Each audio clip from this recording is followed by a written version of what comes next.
Good day mga kapepe. So dito tayo for another unboxing. So ano nga ba ito? So bumili tayo sa online ulit sa Lazada, particularly ng isang item na ginagamit sa pangbike. Ito ay isang mudguard o tapaludo sa Tagalog.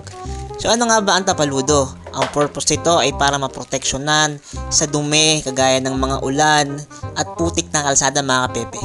So ito ay kakabit natin sa harapan na gulong o sa front nating tires para lamang ipakita ko sa inyo kung anong itsura pag nakabit na to mga kapepe. So ito yung mga parts sa loob niya. First, yun nga yung pinaka parang adapter niya. So kuha tayo ng tools sa pagbukas ng ating mga parts sa binili nating tapaludo. So ayan. So tatanggalin ko muna yung lumang maiksi nating mudguard kasi nga meron tayong lumang mudguard dito na in-install nga lang para lamang dito. Ito kasi medyo mas mahaba na, mas okay siyang gamitin lalo na pagbasa ang kalsada. So ayun mga kapepe, after ko tanggalin to ay pupunasan natin para nga mawala yung mga stain o alikabok na pwedeng mag-cause din ng hindi maalapat ng ating pagkakabit ng ating mudguard na binili. So after ko tanggalin ito, pupunasan natin siya ng siguro kahit wipes na lang or tissue o pag wala kayo kahit basahan na lang na basa para lang luminis yung pinaka ating pork o itong rigid pork na meron tayong ginagamit mga kapepe. So next thing to do nga, aalasin natin yung cover ng binili natin o yung pinaka pagkakabalot para ipakita ko sa inyo yung pinaka part sa loob.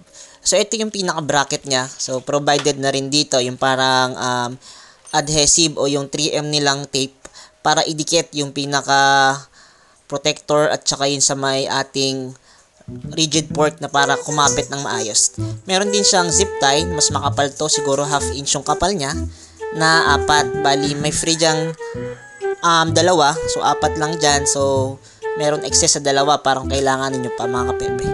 So need nyo lang dito pag i-install is place nyo muna yung tingin nyong sasakto sa gulong nyo. So ang gulong na provided natin is 29er na gulong sa rigid pork para ma-maximize nga yung pagkakabit natin ng ating gravel bike style sa bike natin. So ito pinaka pangharang o yung mud protection mga kapepe. Ayan, hindi lang masyadong makita dahil sa camera ay hindi ko napansin na hindi pala kita yung pinaka item. So may mga bolts and screws siya na kailangan lang i-loose and i-connect sa bawat parts na provided. So rock bruise yung brand nito mga kapepe na sana all. Binili natin online. Around less than 300 lang to. So nakita ko lang maganda yung review so pinurchase natin. Yung sa likod nating mudguard is Zepal naman yun mga kapepe. So medyo mahal yun pero second hand natin nabili kaya mura natin nabili sa kakilala lang natin nakapadjak through Facebook pages. Ito mga kapepe sa pag-i-install at pag may libre rin naman itong Allen wrench na panghigpit. Kung wala man kayo, may libre itong provided. So goods na goods mga kapepe.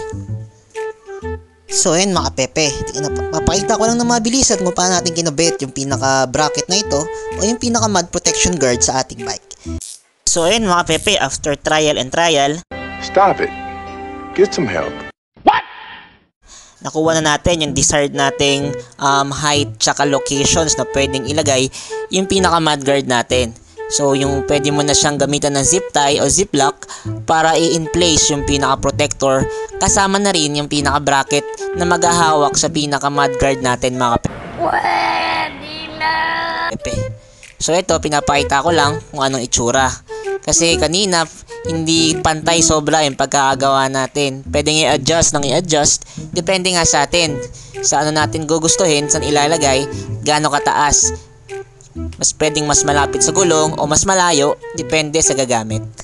So yun mga kapepe. So ito pang-apat na adjustment ko na. So sobrang hirap at sobrang gusto kong itama yung prepared kong layo o distance and elevation or somehow curve ng pinaka mud protection natin. Pero sa sobrang hirap nga, hindi ko na alam kung paano ko ikakabit at kung anong gusto ko or mas malayo ba o pag tinignan ko sa malapit, mas kukurba ba dapat o iilalim ko pa ba yung pinaka mud protection guard. So ito na yung kinalabasan ng mga pagkaka-adjust natin ng pinaka mud guard mga kapepe. So to make the video in short, ito na talaga yung purpose ng vlog natin is to instruct lang, ipakita kung anong design, style, nilalaman ng rock bruise na mudguard na to sa murang halaga kung anong advantage at disadvantage. So ayan mga kapepe, compared sa ibang mudguard, pwede na to sa presyo. Yung sa adjustment lang nahirapan ako, kundi compared sa mga Zepal na brand na pagkakabit mo, onting adjust lang, click, ayun na. Dito kailangan ikaw mag-adjust ng gusto mo at dapat hindi madalas nasasagi yung pinaka mudguard kasi movable sobra eh. Hindi kagaya ng ibang brand na in place pag nilagay mo. Ito may onting hindi ko nagustuhan pero overall okay naman mga kapepe. So yun yung pinaka comment ko sa mudguard na to. Bukod sa maganda siya talaga, madaling i-install, ang mahirap lang is kung anong prepared mong distance niya sa gulong. Yun yung medyo mahirap mga kapepe.